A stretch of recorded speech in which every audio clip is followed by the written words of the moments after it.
అందరికీ నమస్కారం. రేపు అనగా మే 12, 2026 రోజున హనుమాన్ జయంతి సందర్భంగా అందరికీ హనుమాన్ జయంతి శుభాకాంక్షలు.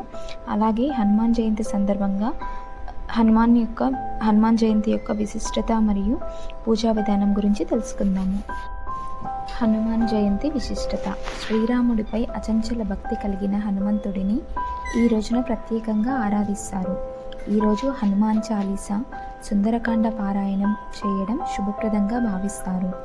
భయాలు, అడ్డంకులు, దృష్టి దోషాలు తొలగుతాయని నమ్మకం. విద్య, ఆరోగ్యం, ధైర్యం, విజయం కలుగుతాయని భక్తులు విశ్వసిస్తారు. ముందుగా హనుమాన్ జయంతి రోజున పూజా విధానం గురించి తెలుసుకుందాము. శుభ్రత. సూర్యోదయానికి ముందే నిద్రలేచి తలస్నానం చేసి శుభ్రమైన బట్టలు, వీలైతే కేసరి లేదా పసుపు రంగు దుస్తులు ధరించాలి. పూజా స్థలం సిద్ధం చేసుకోవాలి. దానికి సంబంధించి పూజా గదిని శుభ్రం చేసి ఒక పీటపై ఎర్రటి వస్త్రాన్ని పరిచి హనుమంతుని విగ్రహాన్ని లేదా ఫోటోని ఉంచాలి. తర్వాత దీపారాధన. ఆవు నెయ్యి లేదా నువ్వుల నూనెతో దీపారాధన చేయాలి. తర్వాత అభిషేకం. విగ్రహం ఉంటే పంచామృతాలతో లేదా శుద్ధ జలంతో అభిషేకం చేయాలి. అనంతరం స్వామికి సింధూరం సమర్పించడం చాలా శ్రేష్టం. తర్వాత అర్చన. మల్లెపూలు, తమలపాకులు లేదా తులసి దళాలతో స్వామిని అర్చించాలి. హనుమంతునికి తమలపాకుల హారం వేయడం వల్ల కార్యసిద్ధి కలుగుతుంది. తర్వాత పారాయణం. పూజలో హనుమాన్ చాలీసా, సుందరకాండలోని కొన్ని భాగాలు లేదా ఓం హం హనుమతే నమః అనే మంత్రాన్ని పఠించాలి.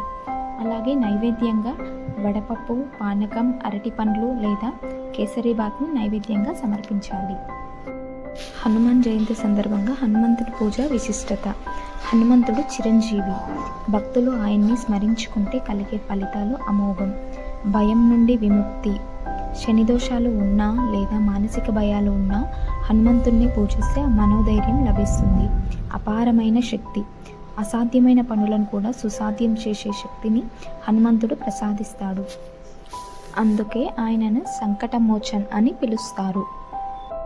బుద్ధిబలం. కేవలం శారీరక శక్తియే కాకుండా హనుమంతుడు జ్ఞానానికి కూడా నిధి. విద్యార్థులు ఆయన్ని పూజించడం వల్ల ఏకాగ్రత, తెలివితేటలు పెరుగుతాయి. ఆరోగ్యం. నాసై రోగ హరై సభ పీర అన్నట్లుగా ఆంజనేయుని నామస్మరణ అనారోగ్య సమస్యలను దూరం చేస్తుంది. ఆంజనేయ స్వామి యొక్క శక్తివంతమైన మంత్రం ఓం ఆంజనేయాయ విద్మహే వాయుపుత్రాయ ధీమహి తన్నో హనుమాన్ ప్రచోదయాత్. హనుమంతుని ఆశీర్వాదం వల్ల మనోబలం పెరుగుతుంది. భయాలు తొలగుతాయి. కార్యసిద్ధి కలుగుతుంది. కుటుంబంలో శాంతి నెలకొంటుంది. జై శ్రీరామ్, జై హనుమాన్. ఈ హనుమాన్ జయంతి సందర్భంగా హనుమంతుని పూజించి మనం హనుమాన్ మరియు శ్రీరాముడి యొక్క కృపకు పాత్రలు కాగలము. జై శ్రీరామ్, జై హనుమాన్.